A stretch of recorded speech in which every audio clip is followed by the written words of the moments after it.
In the headline, President Tinubu approves 70,000 naira minimum wage for Nigerian workers. Federal government sets 18 as minimum age for 2024 tertiary admissions as JAMB sets 140 cutoff mark. Reps slash salaries by 50% over nationwide hunger. And on the foreign scene, Kenyan police officers join local forces in reconnaissance tour of Haiti capital. Hello, welcome to News Updates in Trust TV. I am Lillian Ogazi. And now to the news. President Bola Tinubu has approved 70,000 naira as minimum wage for Nigerian workers, with promise to review the national minimum wage law every 3 years. The president also promised to find ways to assist the private sector and the subnationals to pay the minimum wage. President Tinubu announced the decisions at the meeting held with leaders of TUC and NLC on Thursday in Abuja, the second time the parties met in 7 days. The Labour leaders applauded President Tinubu for the fatherly gesture, as the president also promised to use his discretionary powers to meet the demands of university unions demanding unpaid 4-month salary. The Minister of Education, Prof Temitope Makan, has waived the 18 years benchmark for admission into tertiary institution at an ongoing policy meeting organized by the Joint Admissions Matriculation Board in Abuja. Makan had announced that only applications who were 18 years and above were eligible for admission. This has sparked a controversy as stakeholders across tertiary institutions in the country kicked against what the minister said.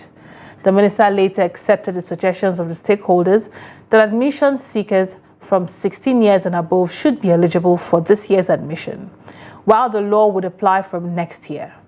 Makan also said a new curriculum would be introduced for secondary schools nationwide by September 2024. The minister noted that the exercise has been on for the past year, adding that a stakeholder meeting will be held on August 6, 2024 to that effect. Recently, the National Senior Secondary School Education Commission decried the deplorable state of senior secondary schools in the country and called for collaboration to overcome some of the challenges bedeviling the secondary level of education in the country. The Commission listed some of the challenges confronting the sector to include infrastructural deficits, unqualified teachers, obsolete curriculum, and deplorable libraries and laboratories. Meanwhile, the Joint Admissions and Matriculation Board has pegged 140 as a cutoff mark for admission into universities. The board also fixed 100 as a minimum cutoff point for admission into polytechnics and colleges of education. JAMB Registrar Ishaq Oloyede announced this on Thursday in Abuja at the 2024 policy meeting of the Joint Admissions and Matriculation Board. The meeting had in attendance the Minister of Education, Temitope Makan, Vice Chancellors, Rectors and Registrars of higher institutions, and other stakeholders. Members of the House of Representatives have agreed to cut their salaries by 50% for 6 months to support efforts by the federal government to address the economic hardship and hunger Nigerians are going through at the moment. This followed the adoption of an amendment to a motions prayer moved by the Deputy Speaker of the House, Benjamin Kalu, on the need for lawmakers to sacrifice 50% of their 600,000 naira monthly salaries to support Nigerians in view of the hardship in the land. Kalu's amendment prayer was to a motion by Rep. Ishaka Ayokunle calling on proponents of the planned nationwide protest to jettison the idea and engage the government in dialogue. The Deputy Speaker said the salary cut is to be used to support federal government's effort to address rising costs of foodstuffs in the country with the view to ameliorating the hardship Nigerians are going through. By slashing their salaries by 50%, the 360 lawmakers will be sacrificing 108 million monthly for the next 6 months. The motion was adopted and referred to the Committee on Humanitarian Affairs, Finance and Budget for compliance. Meanwhile, the Nigerian Senate has called for stiffer punishment for violators of construction and building codes in the country as part of efforts to contain the rising cases of building collapse. The resolution was reached in Abuja after senators debated on the collapse of Saint Academy in Jos Plateau State, which was brought as a matter of urgent public importance. The report. The school, which collapsed on July 12th, claimed the lives of 22 students and members of staff, while over 100 others sustained varying degrees of injuries. Senator Dicket Plank, who moved the motion, recalled how the sad incident altered the lives of many parents, families, and the government of the state.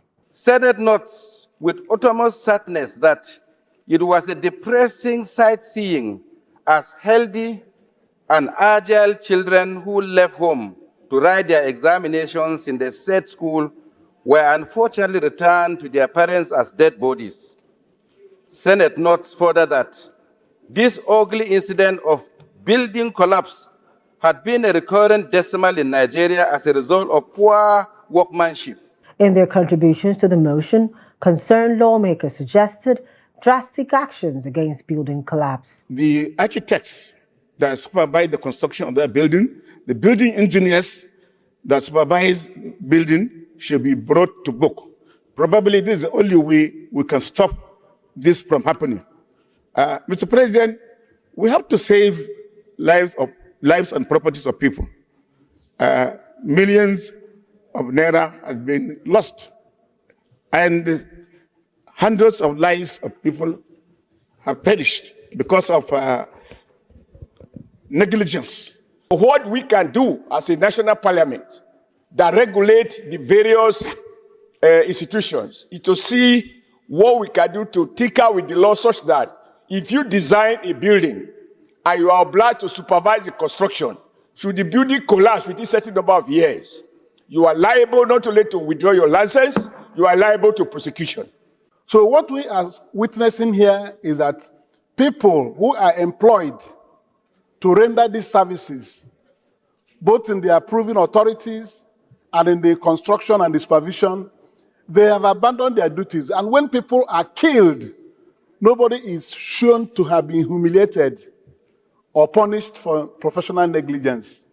In his remarks, President of the Senate, Godswill Akpabio, also condoled with families of these students, members of staff, government, and people of Plateau over the collapse of Saint Academy building in Jos. In addition to observing a minute's silence in honor of the dead, lawmakers are urging the National Emergency Management Agency, NEMA, to send relief to them.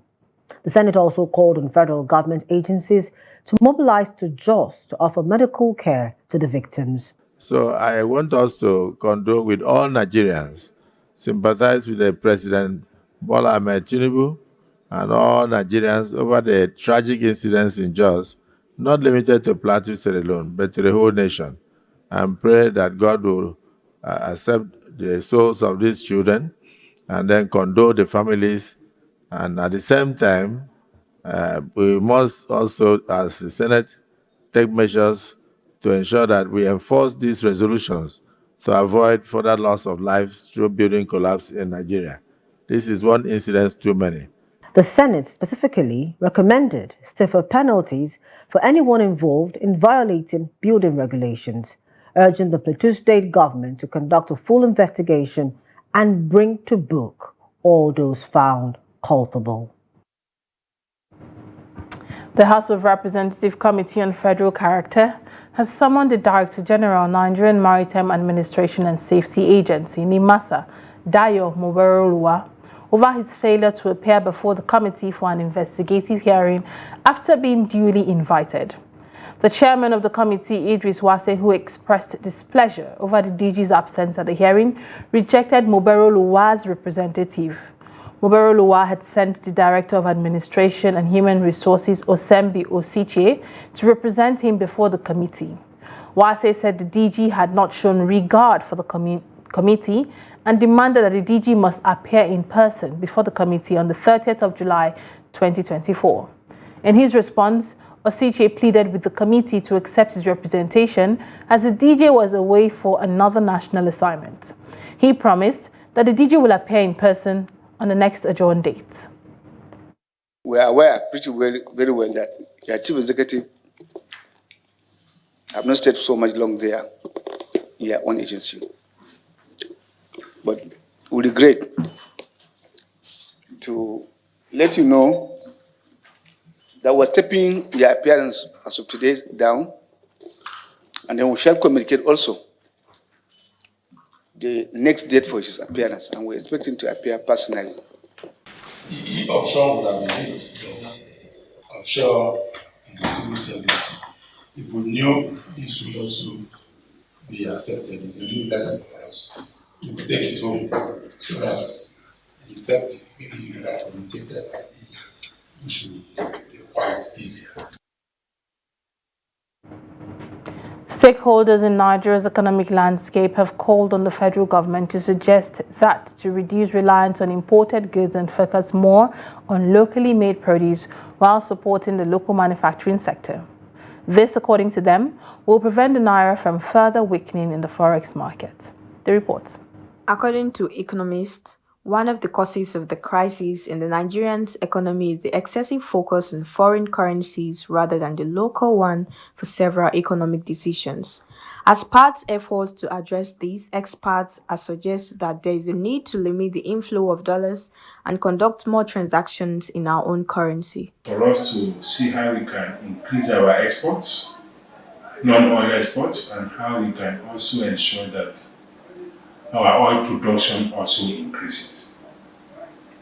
Of course, I'm aware that the government has been doing a lot, particularly around insecurity in the Niger Delta, trying to curb this oil theft, vandalization, and all of that. The armed forces have been doing a great deal, but regrettably, we are not exactly where we should be. So we need to see a redoubling of that effort, possibly a review of strategy, to ensure that we deal with the problem of insecurity in the oil producing area. Nigerians on the streets of Lagos are also emphasizing the need for the country to find ways of minimizing dollar spending and prioritize the use of the naira. We are not producing anything. We even import toothpicks. It's as bad as that. Until we go back to production, there's nothing that will happen against the dollar. The dollar is strong because they are producing, but we are not producing. There's no magic in it. Let's patronize our homemade products. Let's pay less attention to imported goods, because this is killing our homemade production. This is killing our economy. Let us patronize our local production. For instance, those shoes that are made in Aba, let's patronize them. Let's encourage them. With this, they will, grow. When we are not producing, we have no alternative than to buy what is available that comes from outside the country. So we must encourage production within the nation. And if we have a problem where farmers cannot go to farm and the electricity is failing, artisans cannot work. And so we are lacking in production. It's no question of buying in dollar or buying in naira. If we have the items here locally, people want to patronize locally manufactured. Muda further stated that there is a need for ease in buying foreign exchange, particularly in terms of simplifying the documentation process. Another way out is to ensure that the regulatory agencies and the security agencies also reduces the activities of these black market operators. Because within our law, it's something that is illegal, and we should not continue to condone illegality. Anybody that wants to operate in that market, wants to buy and sell foreign exchange, should be properly registered as a bureau de change. That is what I think is most ideal, and that is what is appropriate. Stakeholders say since Nigerians are more of consumers rather than producers, to see the naira appreciate, Nigerians must learn to value and prioritize locally made goods. Now moving on straight to Jigawa, Governor Umar Namadi of Jigawa State has officially launched a significant tree planting campaign aimed at combating climate change and desertification. The exercise, which is targeted the desert-prone Andaza community of Kiyawa local government area, is part of a broader effort to build environmental resilience and protect the natural ecosystem and biodiversity. The report. Governor Namadi at the flag-off exercise emphasized the critical importance of addressing the adverse effects of climate change, which include flash flooding, desertification, soil erosion, and irregular rainfall patterns. These challenges pose significant threats to the survival of biodiversity, including human life. The current campaign is the first under Governor Namadi's administration and introduces a novel approach by partnering with environmentally focused organizations to ensure its success. The effort includes the distribution of 5.5 million tree seedlings across the state, with 5,000 seedlings already planted in the Andaza community alone. The seedlings include various economic trees such as mango, cashew, orange, and guava, which not only contribute to environmental protection but also generate income for local communities. As part of our effort to safeguard the environment, we have in the last 1 year constructed 20 kilometers of drainages and reclaimed over 72 kilometers of eroded areas in several affected villages and towns across the 27 local government areas of Jigawa State. Most of these have been completed and a few are nearing completion. In areas of flood mitigation, we have desilted over 72 kilometers along the Hadeja River Canal from Gagia in Guri local government area to Achakal in Yobe State. This is in addition to the construction of embankment of about 300 kilometers along the same canal. One of the commitments I made to the people of Jigawa State during my inauguration as governor of Jigawa State was to reinvigorate and expand ongoing programs, including the production of 2.5 million trees seedling annually for distribution to the citizens, public sensitization of trees planting, deforestation, and the general environmental protection. This initiative is part of a continued effort in Jigawa State where millions of tree seedlings are planted annually. Although survival rates have historically been low, the administration's new strategy aims to improve these outcomes and secure a sustainable future for the next generation. Now moving to Benue, where divorce, childbearing out of wedlock, and death are at the causes of single parenting. The number of young ladies carrying kids out of wedlock in Benue State is becoming alarming. Jimmy Azandi tells us more. Single parenting is not new, but the rising cases is becoming a source of worry for residents of Benue State, who are calling for proper measures to control the menace.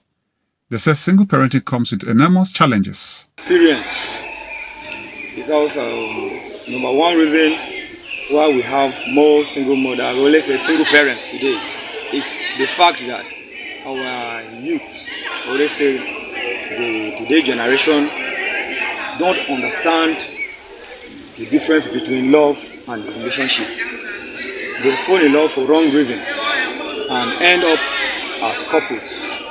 So when they finally discover what they really want from their partners, they discover it's different from what they are experiencing. And this brings, issue brings about misunderstanding that leads to separation. Well, this idea of single parenting, of course, I was not raised by single parents, but I think from the experience I got, being raised by my parents, that's my mom and my dad, I think it's just the best way a child should be brought up, by both parents. Yeah, because I'll first of all start by saying that a man and a woman, they are different people entirely.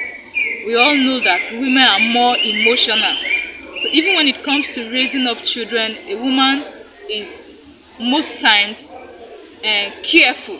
That's why we have most children in the society, that they are more close to their mothers. While some residents are of the view that this has come to stay.